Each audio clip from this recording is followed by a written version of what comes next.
O tema de hoje, cartas às igrejas da Ásia, a sexta igreja, a igreja de Filadélfia. Eu queria ler com você capítulo 3, livro de Apocalipse, o versículo é o 7. Deixa eu ler inicialmente a palavra do nosso Deus, o Eterno, diz assim: Ao anjo da igreja em Filadélfia escreve, assim declara aquele que é santo e verdadeiro, que possui a chave de Davi, e que o que ele abre, ninguém consegue fechar, e o que ele fecha, ninguém consegue abrir. Conheço as tuas obras, eis que tenho colocado diante de ti uma porta aberta que ninguém consegue fechar. Tens pouca força, mas obedeceste a minha palavra e não negaste o meu nome. Farei os da sinagoga de Satanás, aos que se dizem judeus e não são, mas mentem. Sim, farei que venham adorar prostrados aos teus pés e saibam que eu te amo. Versículo 10. Porque deste atenção à minha exortação quanto a suportar os sofrimentos com paciência, eu igualmente te livrarei da hora da tribulação que virá sobre o mundo todo, para pôr à prova os que habitam sobre a terra. Eis que venho sem demora, conserva o que tens, para que ninguém tome a tua coroa. Farei ao vencedor uma coluna no templo do meu Deus, de onde jamais sairá. Escreverei nele o nome do meu Deus e o nome da cidade do meu Deus, a nova Jerusalém que desce do céu, da parte do meu Deus. Igualmente, escreverei nele o meu novo nome. Aquele que tem ouvidos, compreenda o que o Espírito revela às igrejas. A forma de terminar sempre é a mesma, né?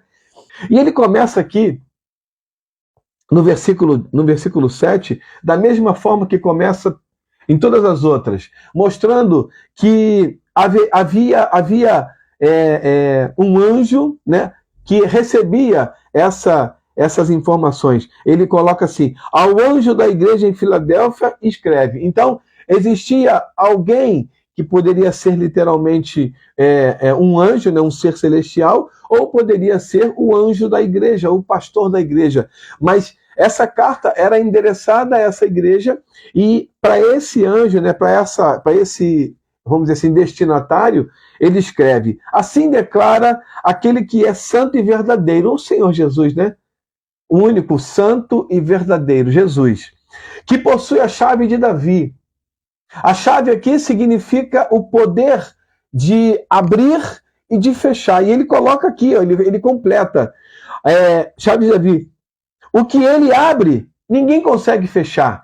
E o que ele fecha, ninguém consegue abrir. Então, aqui há uma autoridade e um poder sobrenatural que excede a qualquer coisa que nós conhecemos no natural. Porque Jesus, ele tem poder para abrir portas e para fechar portas. E aqui ele conclui, ele completa, ele fecha.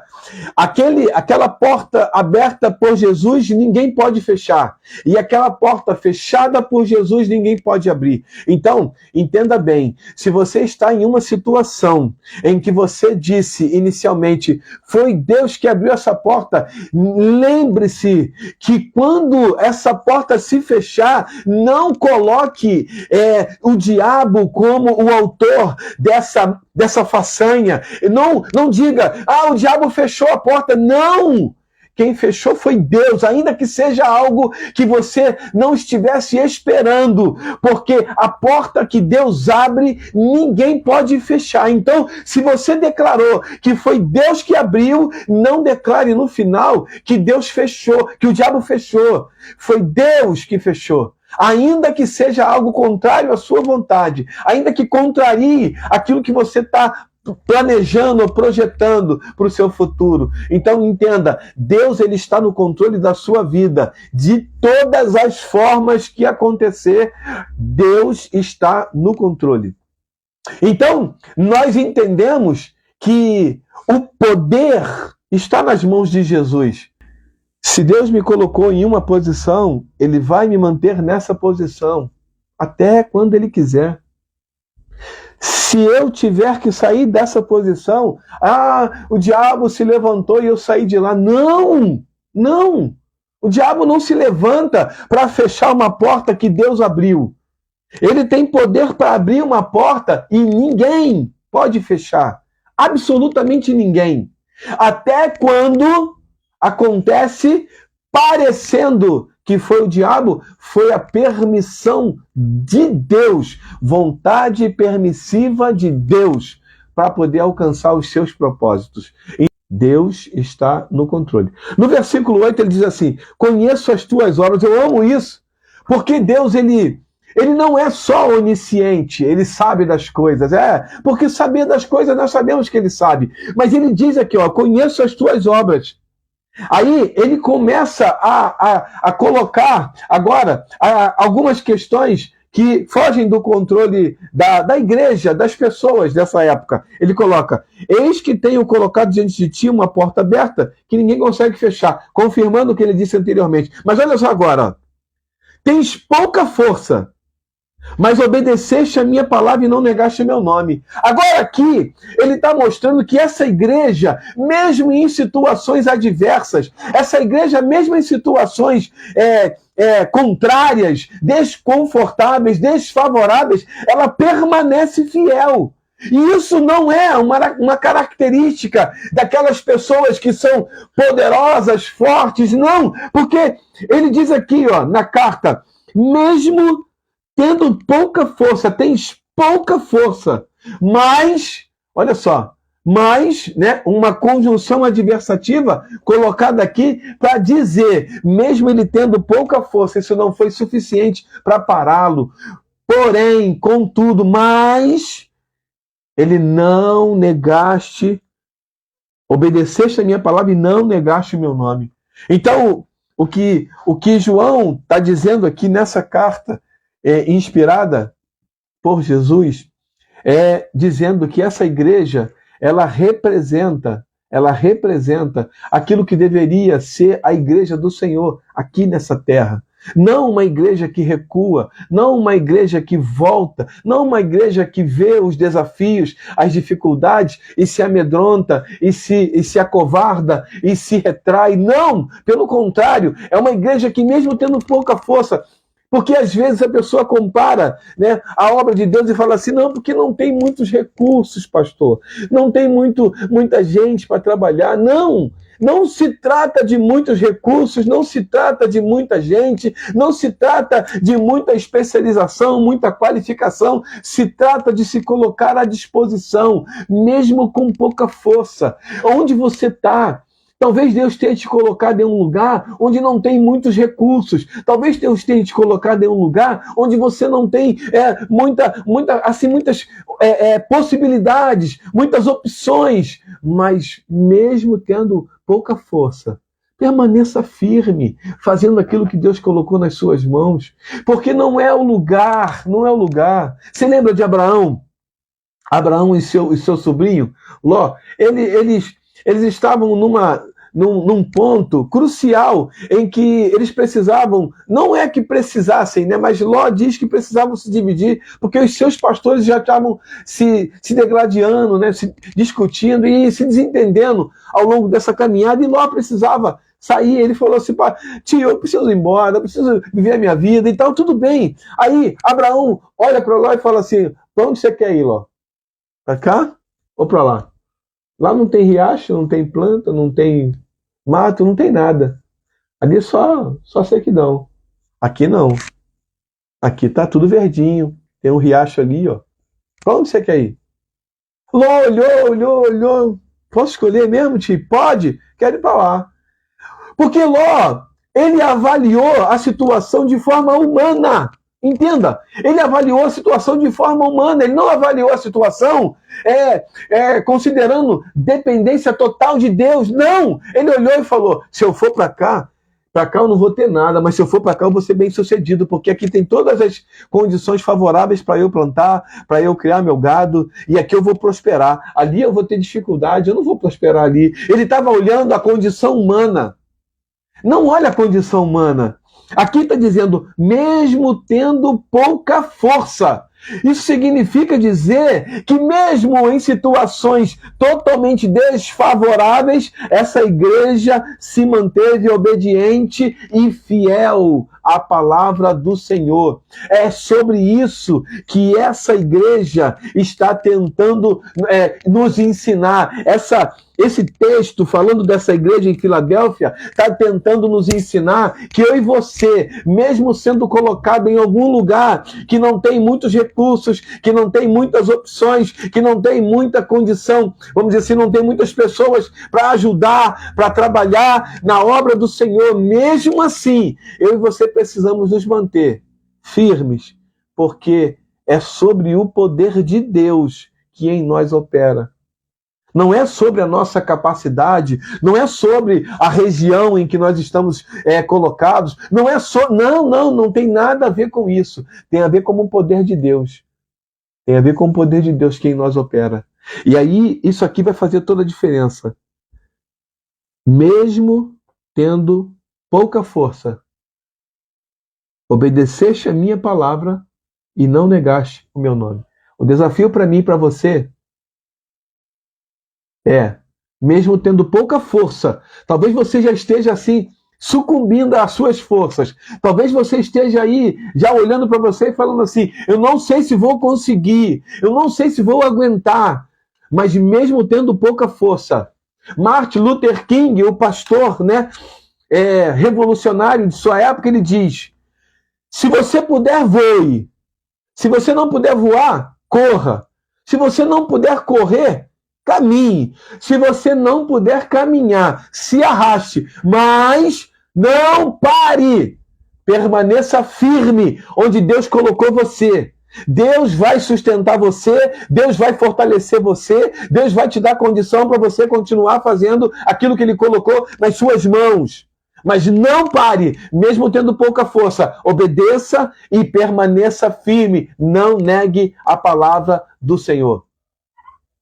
E aí ele continua dizendo assim, farei aos da sinagoga de Satanás, aos que se dizem judeus e não são, mas mentem, sim, farei que venham adorar prostrado aos teus pés e saibam que eu te amo. Essa alusão faz alusão aos falsos profetas, aos falsos apóstolos da época que falavam que eram, mas não eram. E aí, nesse contexto, eles iam ter que voltar e olhar aquela igreja fazendo a obra do Senhor e reconhecer que o amor de Deus estava naquela igreja. Ele continua dizendo, porque deste atenção à minha exortação quanto a suportar os sofrimentos com paciência, eu igualmente te livrarei da hora da tribulação que virá sobre o mundo todo, para pôr à prova os que habitam sobre a terra. Aqui está fazendo menção à grande tribulação, a tudo aquilo que a igreja vai viver, E aqui já estava apontando para esses acontecimentos, mas aqueles que permanecem fiéis, eles não vão viver esse tormento e perder, não vão viver esse tormento e sucumbir, mas eles, ao contrário, eles vão vencer,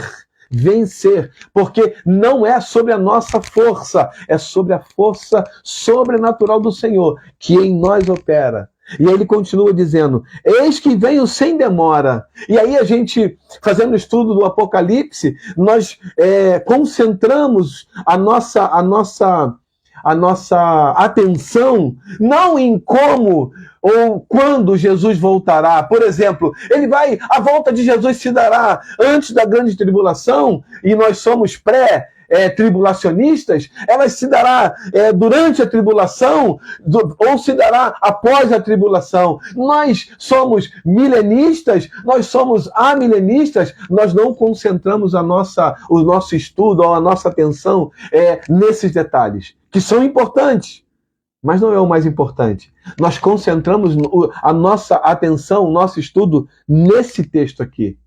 Eis que venho sem demora.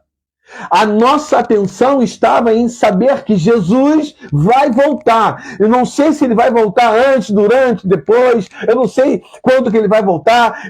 Eu só sei de uma coisa. Ele vai voltar. E se ele vai voltar, eu preciso estar preparado para quando ele voltar, eu ouvir do Senhor, vinde bendito de meu Pai. Eu preciso estar preparado. Você precisa estar preparado, porque a volta de Jesus é uma certeza. É uma certeza para nós, ainda que você tenha na sua cabeça, mas eu ouço falar da volta de Jesus há muito tempo. Sim, mas ele vai voltar. Deus, ele não é temporal como nós somos, Cronos, ele é Kairos, ele é atemporal. Então, pode ser que para nós esteja demorando, porque nós entendemos o tempo, né? Contamos os segundos, os minutos, as horas, os dias, as semanas, os meses, os anos, nós contamos assim. Né? As décadas, os séculos, os milênios, nós contamos assim. Deus não. Deus, ele está no passado, ele está no presente e ele está no futuro. Ele é atemporal. Então, será que ele está demorando? Ou ele está no tempo certo dele? Então, para nós, ele pode até estar demorando, mas ele está no tempo certo. E vou te dar aqui só uma dica acerca daquilo que a Bíblia fala. Ele está, para nós, né, demorando, porque ele está dando tempo para que aqueles que estão em trevas se arrependam. E aí, o capítulo 3, versículo 16 de João vai dizer assim, porque Deus amou o mundo de tal maneira, para que todo aquele que nele crê, de tal maneira que entregou o seu Filho unigênito, para que todo aquele que nele crê não pereça, mas tenha vida eterna. Então, ele está dando oportunidade para que as pessoas que estão em trevas se arrependam, se voltem para Deus através de Jesus e não sejam condenados, não pereçam, mas recebam de Deus a vida eterna. É por isso que Deus está demorando, na nossa lógica, né? Na nossa concepção humana. E aí ele termina dizendo assim: farei do vencedor uma coluna do templo, de onde jamais sairá. Escreverei nele o nome do meu Deus e o nome da cidade do meu Deus, a nova Jerusalém que desce do céu da parte do meu Deus. E igualmente escreverei nele o meu novo nome. Então, uma das coisas mais importantes para o judeu, e das mais importantes, era o nome. Aqui ele faz menção a isso. O nome. E aí ele finaliza dizendo: aquele que tem ouvido, compreenda o que o Espírito revela às igrejas. Existe uma promessa para mim e para você, de vida eterna. E nós vamos alcançar essa vida eterna não pelas conquistas aqui na Terra, pelas nossas conquistas, aquilo que conquistamos, não. Mas por duas coisas: pela nossa obediência e pela nossa perseverança. Então, eu e você temos a responsabilidade de obedecer e de perseverar até o fim. Até o fim. Essa igreja, ela foi encontrada por Deus, né, por Jesus aqui nessa carta, como uma igreja que, mesmo tendo pouca força, não desobedeceu. Ao contrário, obedeceu. E não voltou. Ela foi fiel até o fim. Essa igreja permaneceu firme, mesmo tendo pouca força. É isso que eu preciso. Eu e você precisamos permanecer, mesmo tendo pouca força. E nós vamos ter problemas de sobra que vão nos empurrar a desistir da nossa caminhada cristã, que vão nos motivar a não continuar. Aí algumas pessoas vão dizer assim: não vai valer a pena. Não vai valer a pena. Ah, é tanto sofrimento, eu não estou aqui para isso. Cada um vai dizer alguma coisa, mas eu queria dizer para você: não saia do caminho. Permaneça firme. Jesus, ele está te fortalecendo, te sustentando para que você continue. E assim alcance aquilo que ele tem preparado para você, para mim e para todos aqueles que confiam no seu nome, que professam o seu nome, a vida eterna. Então permaneça firme. A vida eterna está nos aguardando. E enquanto ela não chegar, nós não paramos. Enquanto nós não estivermos com o Senhor, nós não paramos. E pode dificultar muito para nós, pode dificultar mais ainda, e nós vamos permanecer firmes, porque nós não somos daqueles que caminham por vista, nós caminhamos por fé. O justo viverá por fé. Amém? Deus abençoe a tua vida.